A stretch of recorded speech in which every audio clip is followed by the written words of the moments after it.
Good afternoon to everybody. My name's Art Van den Enden. I am the chairperson of the Garden Center Sector Group within Landscape Ontario.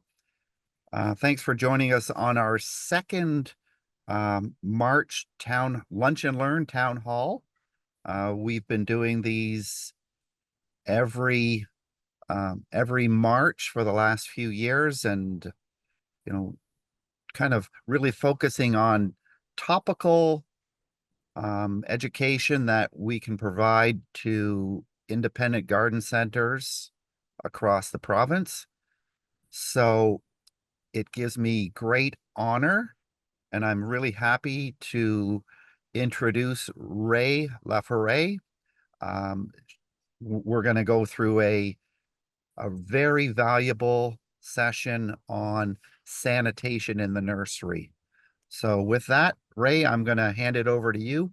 And then again, just quickly remind everybody that's with us, if you have questions, just use the chat box, pop them in there, and then Ree will get to them as the slides are concluded. So anyways, I'm going to hand it over to you, Ree. Thanks very much, Art. So I'm Ree Laforet. I'm the plant health coordinator for Sheridan Nurseries at the Glen Williams farm, but I also go to the Norval farm.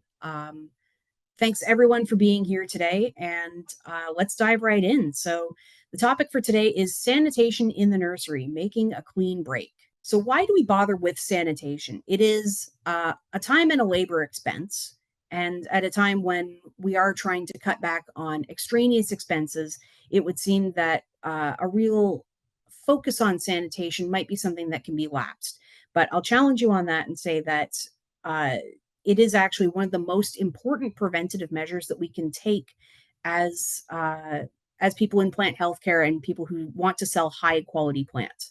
There are three main reasons for that. First is that it reduces your pest and disease pressure in your growing area by being able to chop out one side of your disease and pest triangle, which is a suitable environment. The second is that it reduces the potential for weeds and algae on crops and non-crop surfaces.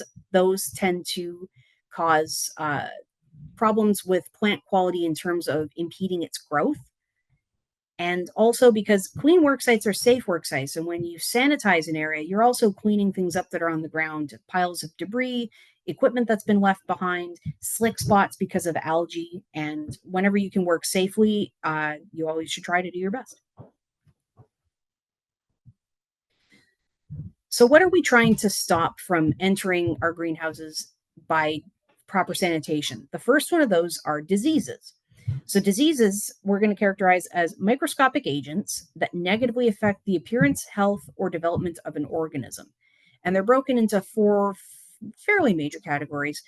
The first of which are fungal diseases. So these are fungi that are plant pathogenic.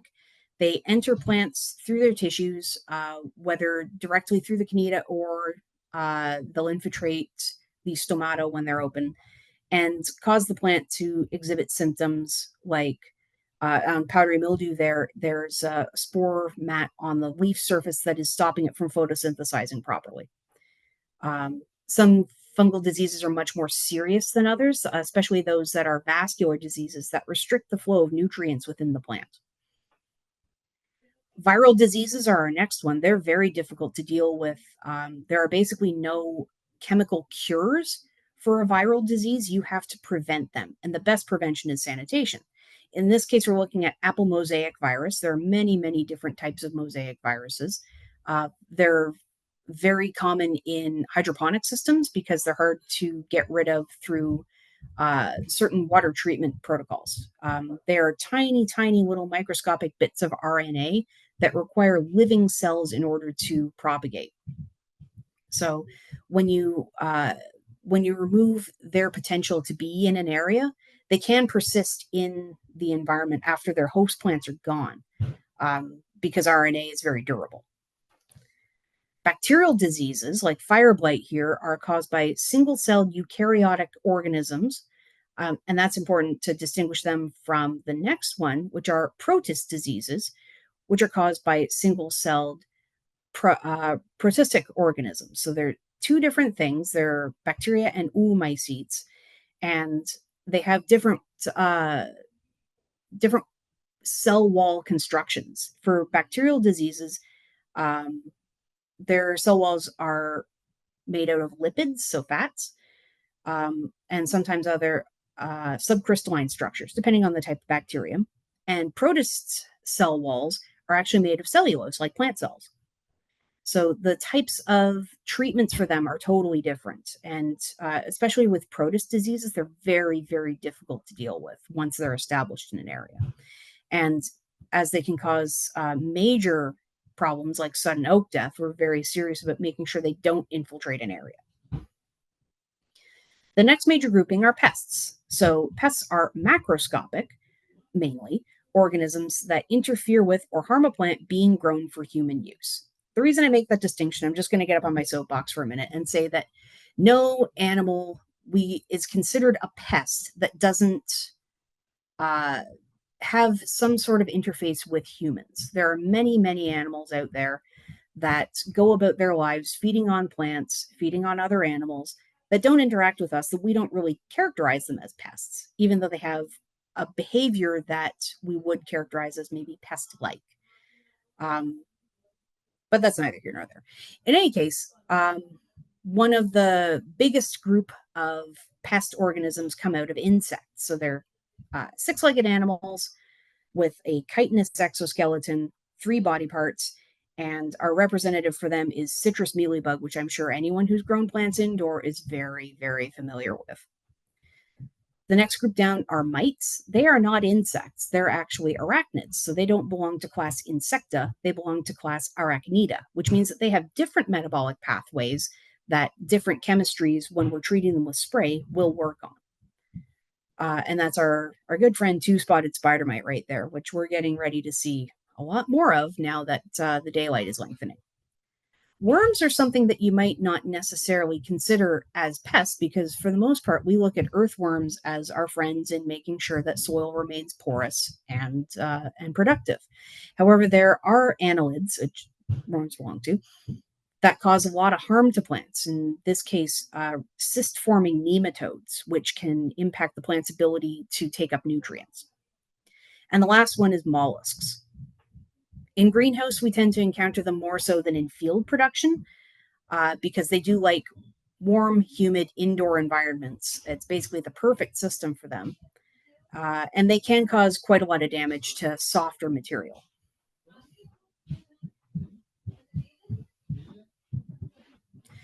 And for other concerns, these are things that don't necessarily directly impact the health of plants, or else are not necessarily biological organisms. So the first one is a biological organism. It's star jelly, and it's an example of algae. So algae are microscopic plants and bacteria that grow on damp surfaces, and in standing water, they are very, very slippery. So in addition to hampering the growth of new plants that have just been put down in their seeding trays, they can also cause slipping hazard, and slips, trips, and falls are the most common workplace injuries. So we want to keep places algae free, even if they're not harming the plants. It's just a safety issue. Weeds are the next one, with a really common example here as hairy bittercress, which we're already seeing in our minimally heated structures, and I'm sure you're seeing in all of your indoor areas. Weeds are unwanted volunteer plants that hamper the growth of crops, and some of them are toxic to humans. So, in some cases, it can also be a safety issue where things like poison ivy or giant hogweed are concerned.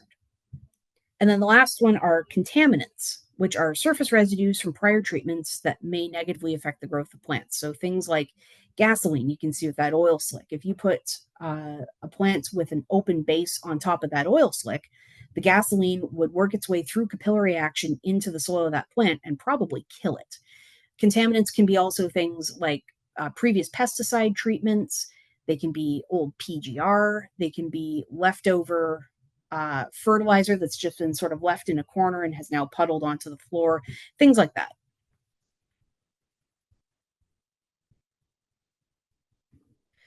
So what can we do about all of this? We have options. When it comes to your tools, things like your secateurs, your pruners, your shears, you can use isopropyl or methyl alcohol or bleach diluted to 50 to 70% in order to kill any organic matter that happens to be on the surfaces of those tools. Depending on what you're working on, if you have very highly sensitive plants, you may want to even do this between cuts that you're making on them. Generally speaking, when you're working with large sections of houses, especially with quite a homogeneous crop, in a situation where they're not necessarily extremely sensitive, you can get away with every 5 or 10 minutes, or uh, if they're quite large plants, you can sanitize between plants, but basically, more is better. However much you can get away with sanitizing, recommend you do that. For clothes, you might not think that clothes are the sort of thing that can spread contamination, but they certainly can, especially when it comes to the movement of spores from both fungi and oomycetes. Moving through an affected area can easily allow those spores to hitch onto your clothing, catch a ride into a new area where they can now affect unaffected plants. So if you have a Tyvek suit or a set of clothes, an outer set of clothes that you can wear to go through an area either that you expect to be infected or an area that must be kept clean, you can then get rid of those clothes afterwards. You can throw the Tyvek out, or you can take the clothes off, wash them separate from anything else, uh, and then make sure that they're available to you again when you have to go into that sensitive area. For surfaces, so I'm talking about interior surfaces of an enclosed space. So a storage barn, a pallet yard, a growing space, sort of thing. You can use bleach or quatrate ammonium diluted to 10 to 15% based on the label recommendations, or else high pressure steam. That's usually used in more organic growing settings where they can't use any kind of contaminants because of potential for crossover into human consumption. Generally speaking, we prefer to use quatrate ammonium because bleach is caustic. It will cause metal surfaces to rust. So if you are using bleach to sanitize your tools, you make sure that you oil it right afterwards so that it doesn't cause corrosion. For any kind of chemical spill, you should refer to the product's SDS for the specific cleanup instructions. Generally speaking, you'll want some sort of neutral absorptive material like clay or clumping kitty litter that you can put down in order to keep the spill from spreading. But certainly, in a case where there's a major chemical spill, you want to call the Spills Action Center right away. For areas that you have now successfully sanitized, if you are concerned that the contagion or the contaminant is going to come back into the area from outside. Say you have a greenhouse where the sides can open up to the outside, and now you've just sanitized it and you don't want spores coming in from the hedge, you can follow that spray up with a fungicide or an algicide. These work much, much better as preventative sprays than they do as controlling sprays. So, this is the ideal time to do it. And just as a safety note, I'm sure we're all adults and we've all been through a first aid course. We do not mix chemicals unless instructed to do so on the product label, particularly when it comes to bleach and ammonium. If you mix those two things together, you will create chlorine gas, and that is an extremely terrible way to end up making yourself and very much likely anyone who comes to rescue you sick or dead. So be very careful. We have a quick activity.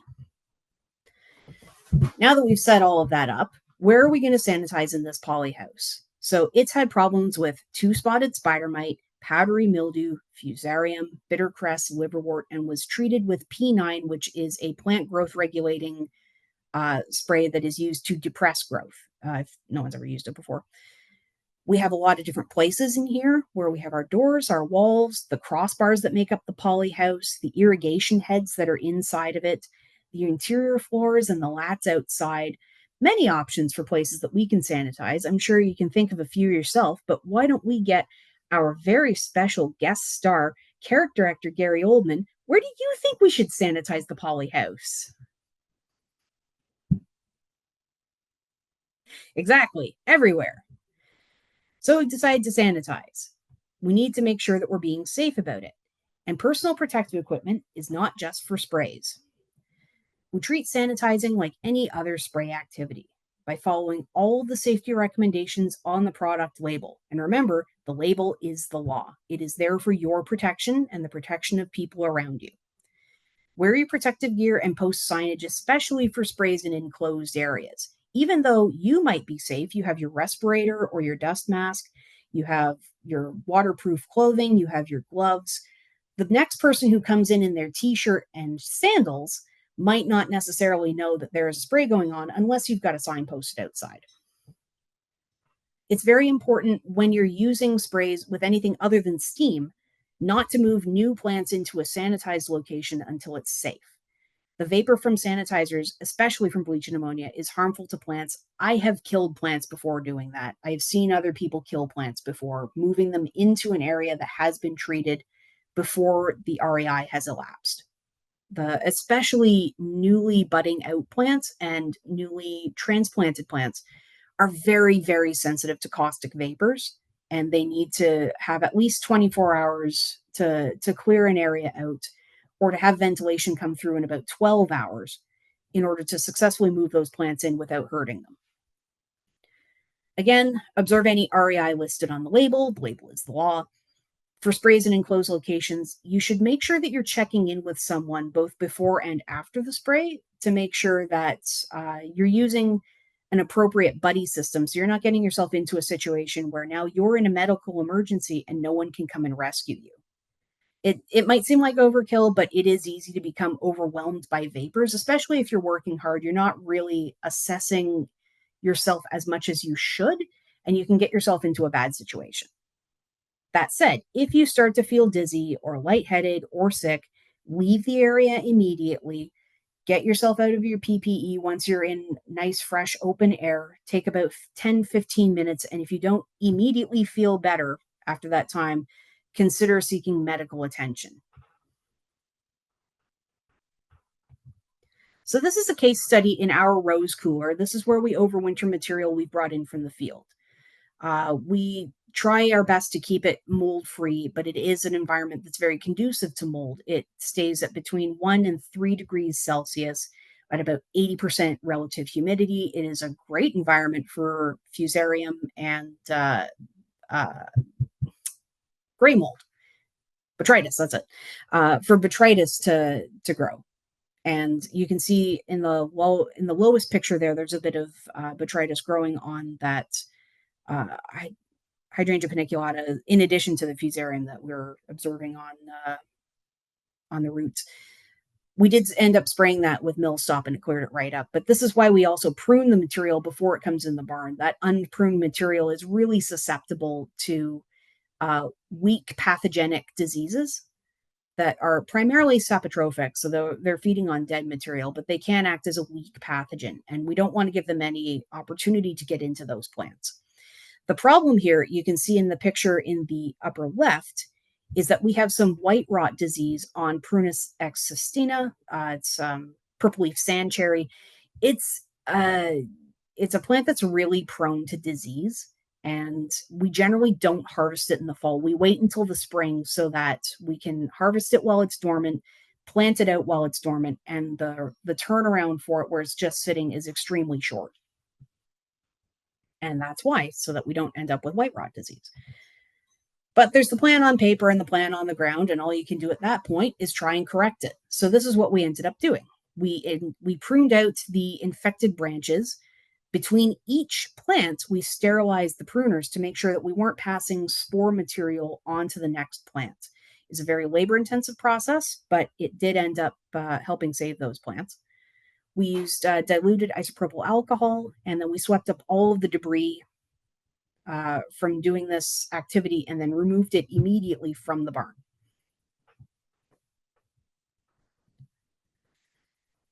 We restacked the plants down to half of their original height in order to encourage airflow and not allow water to linger on the surfaces of these plants after the roots were irrigated.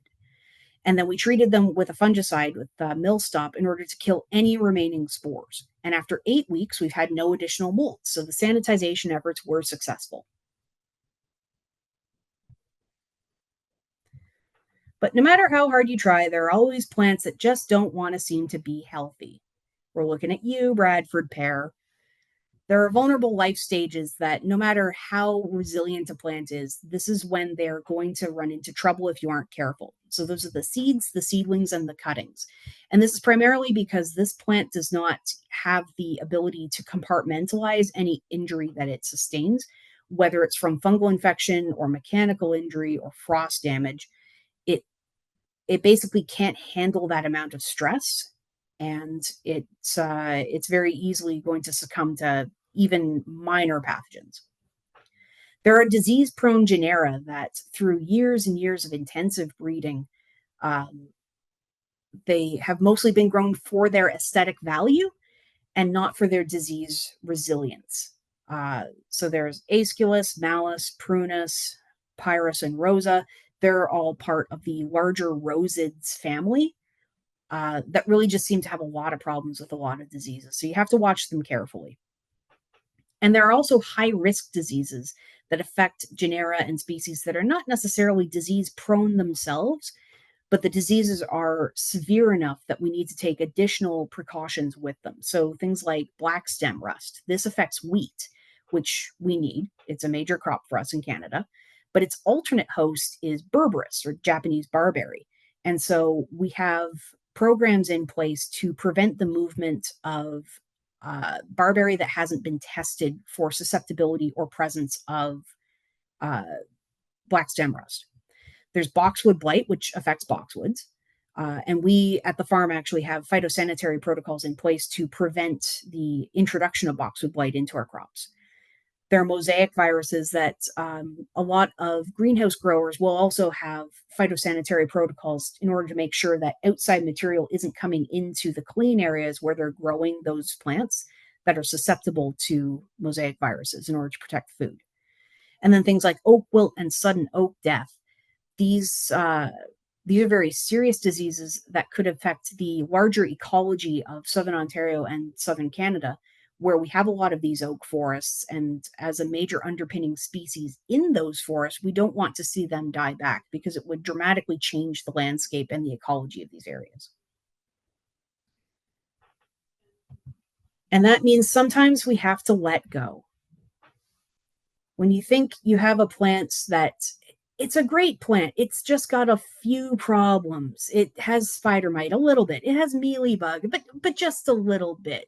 It's maybe very root bound, but I can fix him. No, you can't. He's got to go. You should scrap badly infected and infested plants, especially those that are affected by pathogens and diseases, pests and diseases with very short intervention windows. So things that are affected by things like scale, where your intervention window may be as short as a few days in order to kill that current generation of crawlers.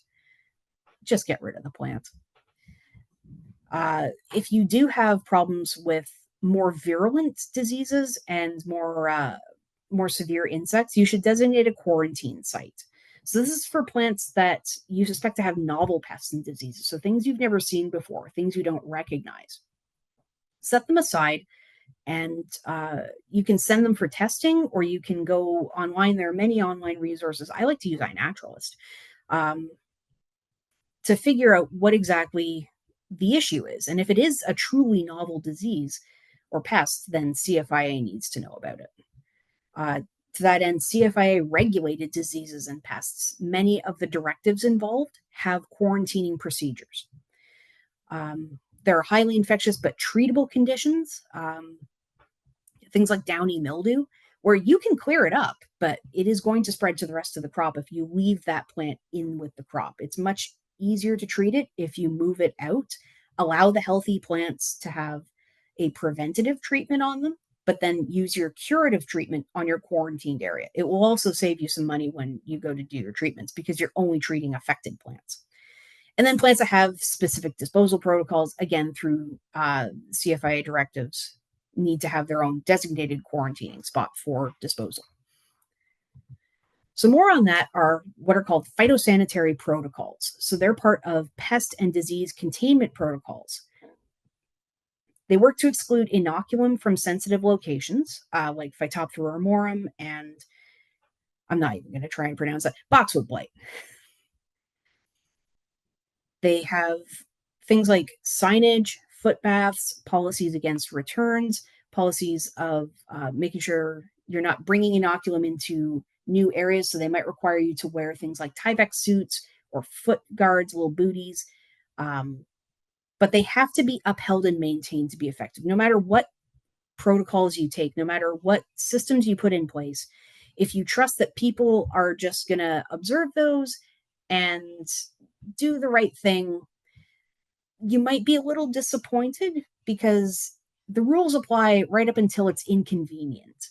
So you do need to have an enforcement program in place to make sure that people are maintaining phytosanitary protocol. You can reuse things, but you do need to be safe about it. You need to consider the ramifications of keeping potentially infected materials on site.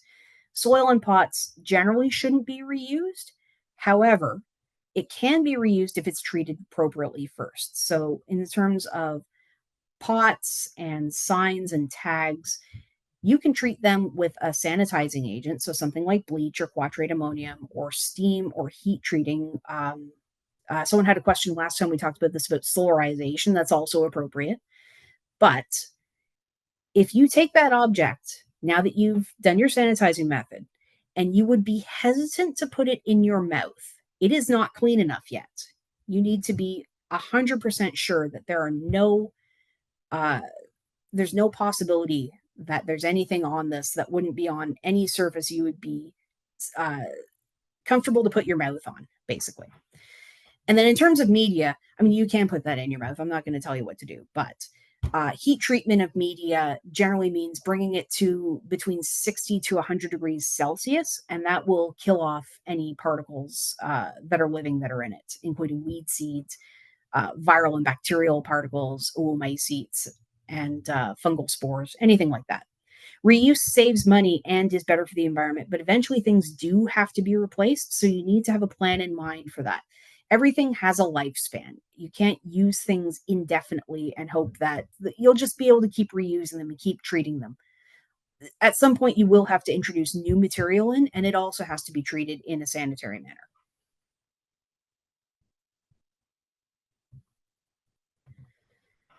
Now, that said, if you're washing with dirty water, what exactly are you accomplishing? So you need to check on your water source. If you're on a municipal water source, great. Your water is probably very safe. If you do have something like a boil water advisory in place, you may consider testing it. And certainly, if you're on non potable water, if you're getting your water from a river source or a well source or a holding pond, it is very much advised that you have regular water testing so that you know exactly what's in it. There are lots of contaminants that can be in your water supply. There are Phytophthora, which are water molds. They're very appropriately named because they live in the water. There are actually some that live in the air and can be spread through the soil, but primarily their mode of dispersal is water.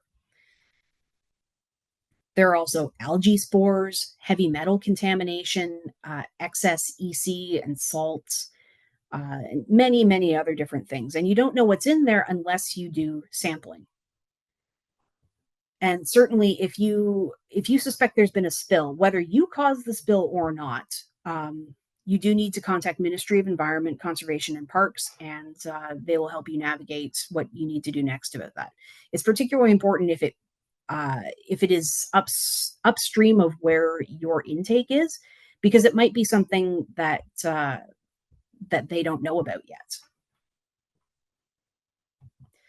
And for all of that, I want to promise you the effort is worth it. This picture here is approximately the number of plants we had to throw out in one of the years where our sanitation efforts failed through various reasons. And it cost us quite a lot of money, and it cost us a lot of labor to get rid of all the trees. But this year, that same amount of trees is perfect and fine, and we're potting them right now. You should do what you can when you can, though. Don't think that you have to turn everything around within the next 3 months and and spend a huge amount of time scrubbing down every surface, because in the end, a 50% effort or a 25% effort is still better than a 0% effort. But whatever changes you make sure that you're documenting the process and the results, and use this to argue for the time and budget spent on sanitization in the future so that you can do a better job the next time. And that brings us to the end of what I have for you. So I want to thank you very much for your time. I got a little picture of our good friend Asa rubrum coming out to flower, which hopefully is soon, unless you're allergic, in which case I would stop back on some reactin. If you have any questions, I'm more than happy to answer them. I've left a lot of time for questions and discussion. I've also got my contact information here for you. I'm available most of the time. If you send me an email, I'll do my very best to get back to you in a timely manner. So thank you very much.